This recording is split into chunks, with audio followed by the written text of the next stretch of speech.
Kali ini kita akan bahas sesuatu yang menarik nih. Apa ya? Bener banget, masih ada kaitannya dengan Korea nih. Nah, kalau kalian dengar kata Korea, apa sih yang terlintas di benak kalian? K-pop, K-drama, aktor-aktrisnya, budayanya, atau makanannya yang enak-enak? Hmm, Kali ini kita akan belajar tentang sejarah Korea.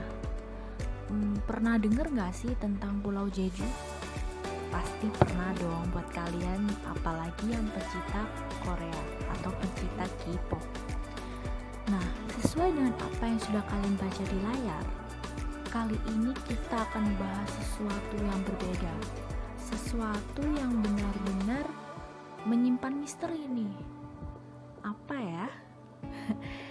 Jeju Sasamsagon, tragedi pemberontakan 3 April 1948 di Pulau Jeju, Korea Selatan. Menarik gak nih buat dibahas? Buat kalian yang penasaran, jangan skip videonya, kita belajar bareng-bareng ya.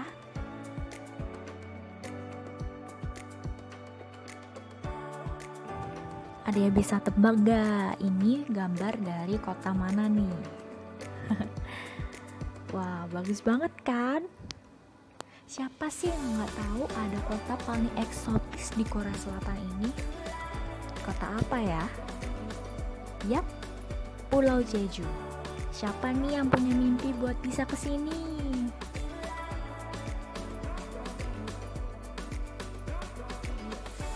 Tapi, tahukah kamu bahwa Pulau Jeju yang sering menjadi rujukan tempat wisata tercantik di Korea Selatan pernah punya sisi gelap loh?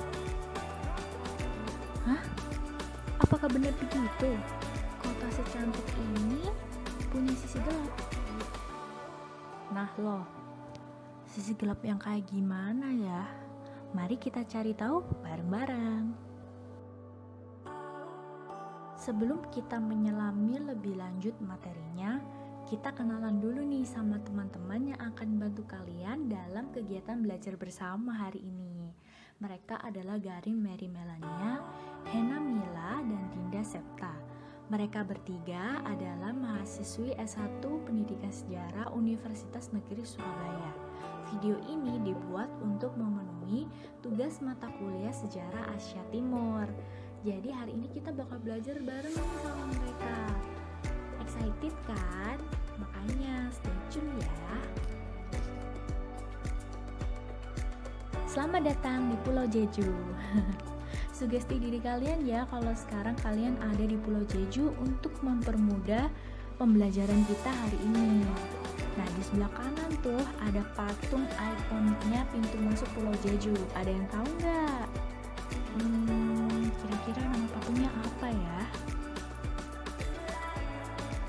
Sebelum kita masuk ke materi, yuk kita seru-seruan bahas tentang 3 fakta menarik tentang Pulau Jeju.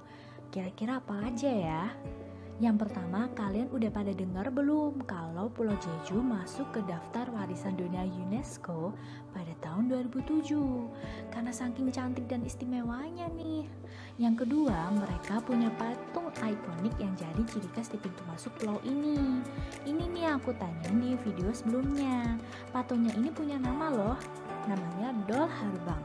Jadi ada ceritanya nih, konon katanya kalau kamu kesini dan pegang hidungnya si Doll Harubang ini, kamu bisa punya seorang anak laki-laki kelak. Kamu percaya nggak? Yang ketiga, bukan hanya sekedar dialek tapi bahasa yang diakui. Maksudnya apa ya? Jadi sama seperti Indonesia, Korea punya berbagai macam bahasa daerah. Salah satunya adalah bahasa Jeju atau disebut dialek Jeju. Yang menarik, orang-orang Korea ini kebanyakan tuh masih sulit memahami dialek Jeju, padahal mereka ini sama-sama orang Korea loh. Katanya, bahasa atau dialek Jeju ini berbeda dengan bahasa Korea standar. Nah, lo gimana tuh? Saking istimewanya juga, UNESCO menambahkan Jeju dalam atlas bahasa. Keren gak nih? Jadi makin penasaran kan gimana Jeju itu? Kita lanjut ya. Jadi kalian udah punya bayangan belum gimana Pulau Jeju itu? Setelah tahu 3 fakta menarik tentang Pulau Jeju. Tapi stop. Bahas keindahan pulau ini berhenti sampai di sini dulu ya. Sekarang mari kita masuk ke topik utama. Di topik utama nanti kalian akan ditemani oleh teman kita Hena Mila. Jadi tetap stay tune ya dan jangan skip videonya, tonton sampai habis. Hai teman-teman, setelah tadi seru-seruan bahas keindahan Pulau Jeju bersama teman saya Dinda Septa, sekarang kita masuk ke materi ya. Jadi, di sini saya akan membahas mengenai sisi gelap Pulau Jeju, tragedi pemberontakan 3 April 1948. Jadi, pada tahun 1948, masyarakat Jeju menderita melalui insiden 3 April yang dianggap sebagai salah satu tragedi terbentuk dalam sejarah Korea modern. Pada tanggal 14 Agustus 1945, Jepang akhirnya menyerah kepada sekutu dan menjadikan Korea menjadi negara independen dari pemerintahan Kekaisaran Jepang. Oke, selanjutnya saya akan menjelaskan mengenai Jepang menyerah kepada sekutu dan kehilangan kendali terhadap semenanjung Korea. Ada yang tahu kenapa sih dengan Jeju? Jadi, setelah Jepang menyerah kepada sekutu, ternyata justru memberikan masa-masa sulit bagi Korea. Sebab, masa sulit masyarakat semenanjung Korea tidak dapat memperoleh kemerdekaan dengan kekuatan mereka sendiri. Kemudian, Amerika Serikat dan Uni Soviet menduduki semenanjung Korea dengan membuat perjanjian yang berisi membagi Korea menjadi 2, dengan zona pengawasan yang dibatasi oleh garis 38 derajat lintang utara, atau disebut dengan zona demilitarisasi Korea.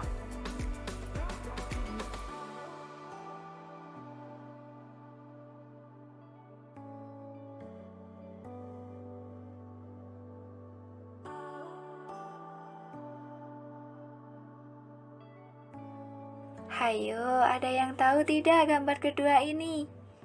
Ya, saya akan menjelaskan gambar keduanya. Gambar yang sebelah kiri itu gambar zona demilitarisasi Korea, yaitu sebuah jalur tanah yang melintasi semenanjung Korea antara Korea Selatan dan Korea Utara. Untuk gambar sebelah kanan merupakan unjuk rasa tahun 1947, di mana kota Jeju menuntut penyatuan semenanjung Korea dan pendirian sebuah negara Korea yang merdeka dan berdaulat.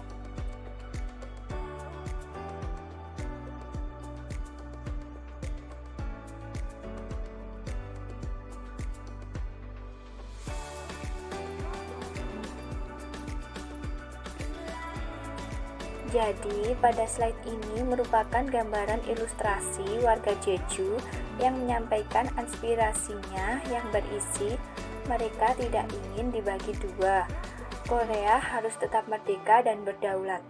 Mereka tidak akan menyerah. Mereka akan tetap mogok massa.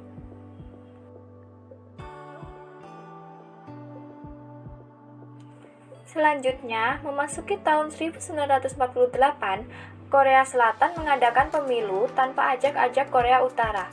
Di situ mulailah muncul berbagai perlawanan dari pihak yang menentang pemilu tersebut. Puncaknya pada tanggal 3 April 1948, di mana perlawanan oleh pemberontakan mendapat respon dari pemerintahan Korea Selatan.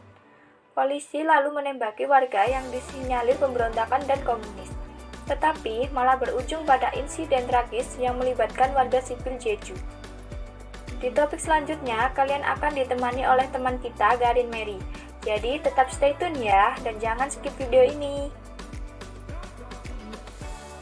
Belum 3 April sih sebenarnya sudah banyak terjadi kejadian-kejadian berdarah seperti penembakan brutal polisi terhadap rakyat Jeju pada 1 Maret 1947, di mana ketika diadakan upacara kemerdekaan di sebuah sekolah dasar, seorang anak laki-laki ditabrak oleh seorang petugas polisi.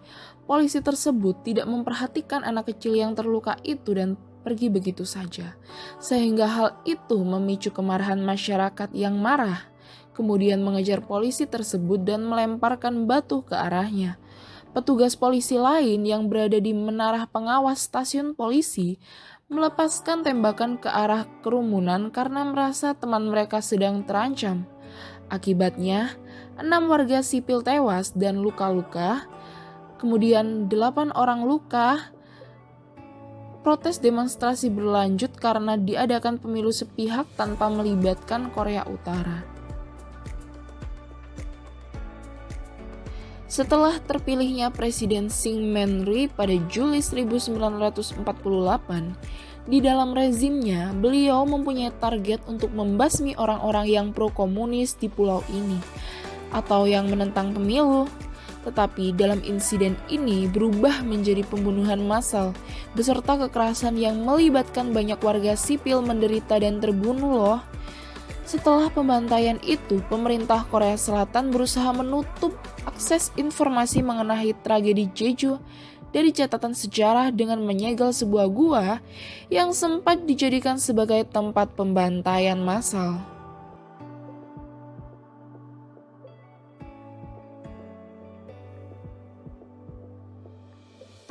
Syngman Rhee kemudian memerintahkan pasukan militer Korea Selatan untuk melakukan strategi bumi hangus.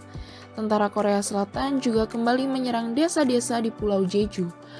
Mereka mengeksekusi mati warga dan memperkosa para wanita. Sekitar 70% dari 230 desa di Jeju hangus dibakar. Dan 14.373 orang tewas sebagai korban pembunuhan. Wow, mengerikan sekali ya. Ternyata di balik keindahan dan kemegahan Pulau Jeju menyimpan sejarah yang kelam.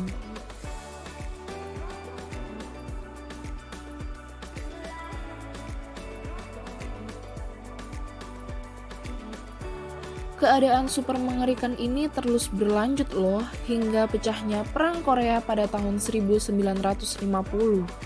Pihak pemerintahan Korea menganggap peristiwa ini sebagai pembersihan Partai Komunis di Korea Selatan.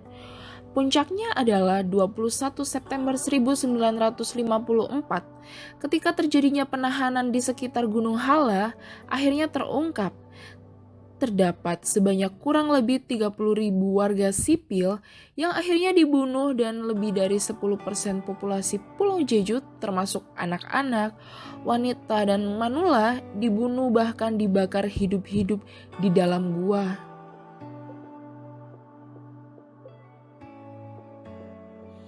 Berikut adalah pemandangan Pulau Jeju yang merupakan tempat terjadinya peristiwa pembantaian massal. Ternyata di balik keeksotisannya Pulau Jeju menyimpan banyak sekali sejarah kelam ya guys. Bahkan pemerintah Korea sendiri saat ini mengembangkan dark tourism yang merupakan suatu pariwisata untuk melakukan perjalanan ke situs-situs yang berkaitan dengan kematian, penderitaan, dan suatu tempat yang mengerikan jika dilihat dari sisi sejarahnya. Dark tourism tidak serta-merta berkaitan dengan kematian ya. Dan para pengunjung yang mengikuti dark tourism pun tidak melulu tertarik dengan kematian ataupun sisi gelap suatu sejarah. Masyarakat Pulau Jeju yang peduli akan fakta-fakta sejarah di daerahnya membentuk Jeju Dark Tour The Last Unforgettable, yang merupakan sebuah organisasi pariwisata non-pemerintah yang berbasis di Pulau Jeju. Jeju Dark Tours akan membawa para wisatawan untuk mengenang kembali tragedi 3 April dengan mengunjungi beberapa situs bersejarah seperti tempat pembantaian desa yang hilang, makam, dan batu peringatan seperti pada gambar berikut ini.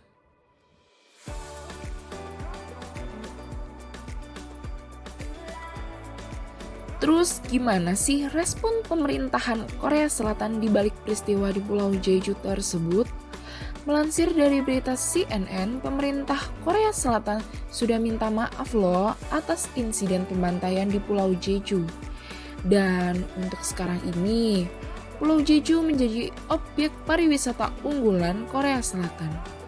Pulau Jeju merupakan satu-satunya provinsi di Korea Selatan yang memiliki otonomi khusus. Pulau Jeju memiliki cuaca hangat sepanjang tahun dan pada musim dingin jarang sekali turun salju, sehingga tanaman-tanaman subtropis dapat tumbuh loh di sini.